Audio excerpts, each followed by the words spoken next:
Everybody, Mr. Bowman here. This is another video on 2.12 probability methods, and in this video we're focusing on all the achieved questions from that 2021 exam. So let's get straight into question number 29. This is actually quite a nice one once you break through all the context and all the questions. So we've got New Zealand is well known for its cafe culture. The availability of coffee has increased significantly over the last 20 years. This is just providing us with a bit of context to the question.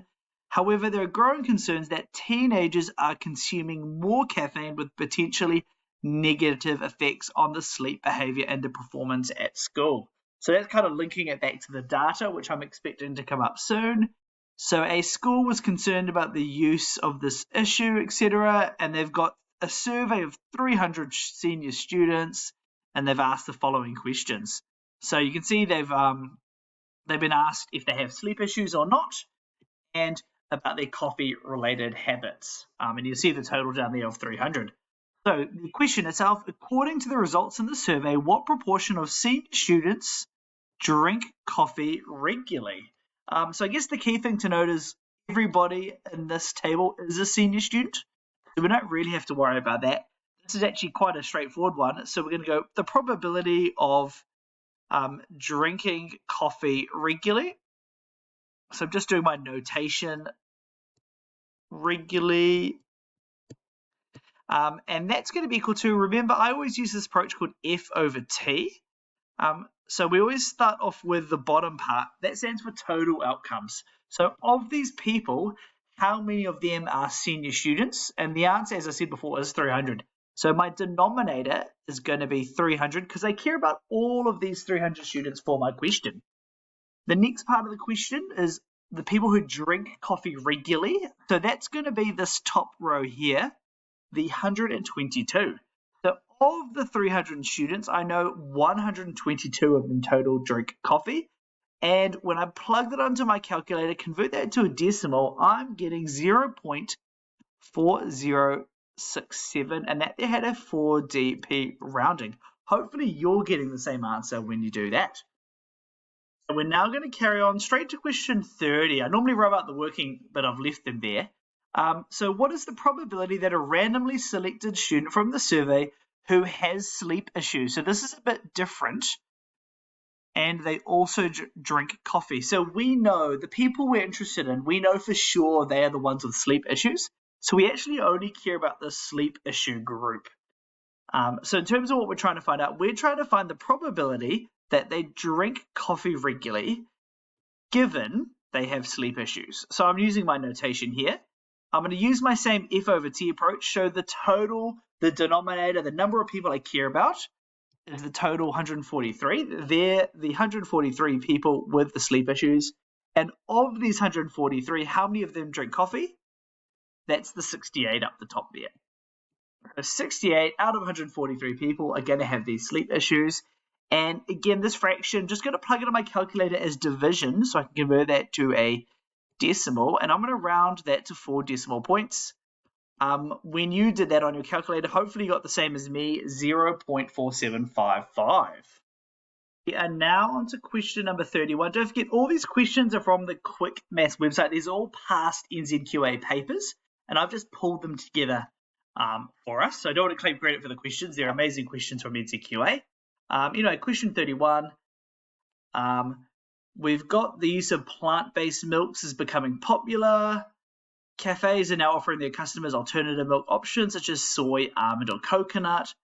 Jungwoo owns a cafe, and they've collected data on the coffee sales over the last week to find out how much alternative milks they should be stocking. So he's found out that 40% of the customers are young.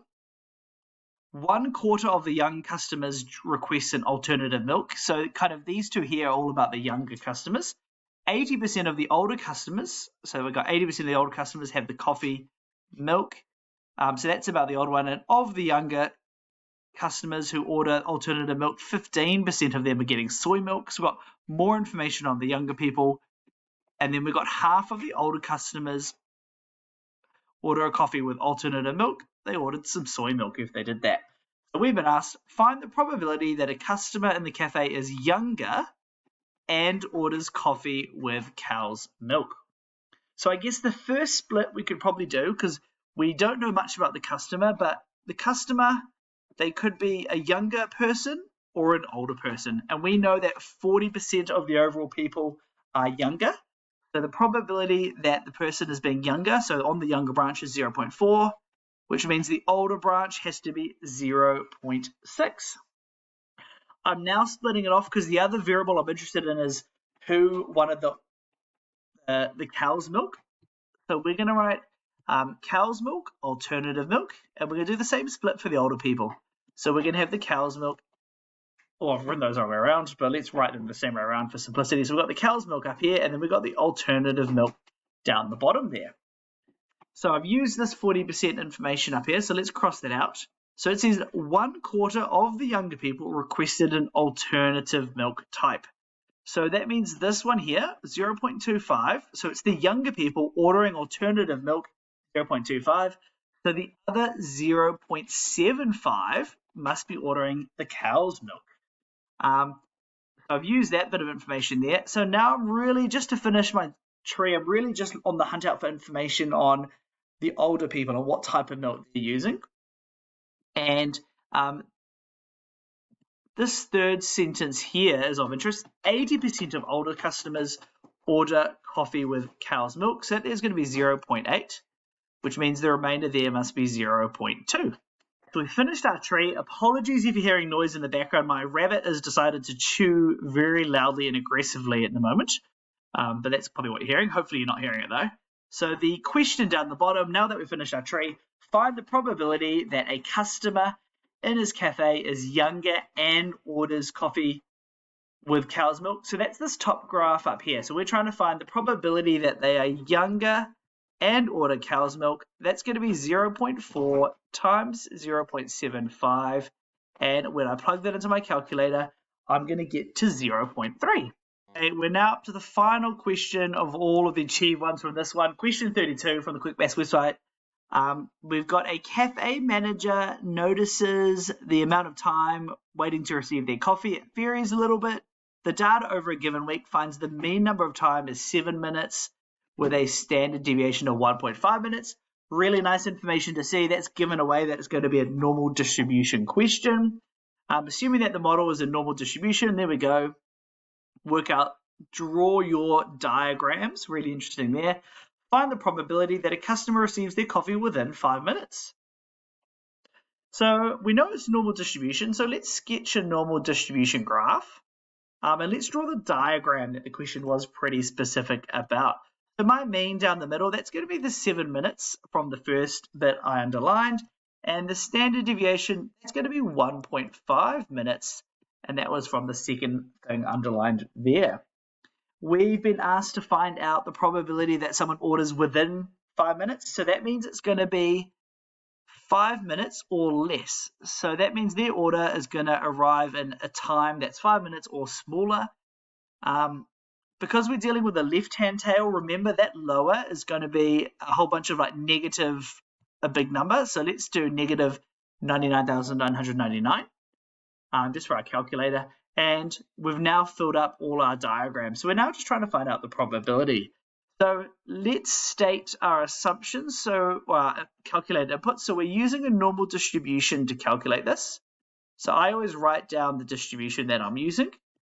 I'm now going to state my lower. So basically I'm writing down all the calculator inputs. So that was negative 5 nines. I now need to calculate or put in my upper, which is going to be 5 minutes. I'm then going to put in my standard deviation, which was 1.5. And then finally, my mean of 7 minutes is the last thing my calculator needed of me.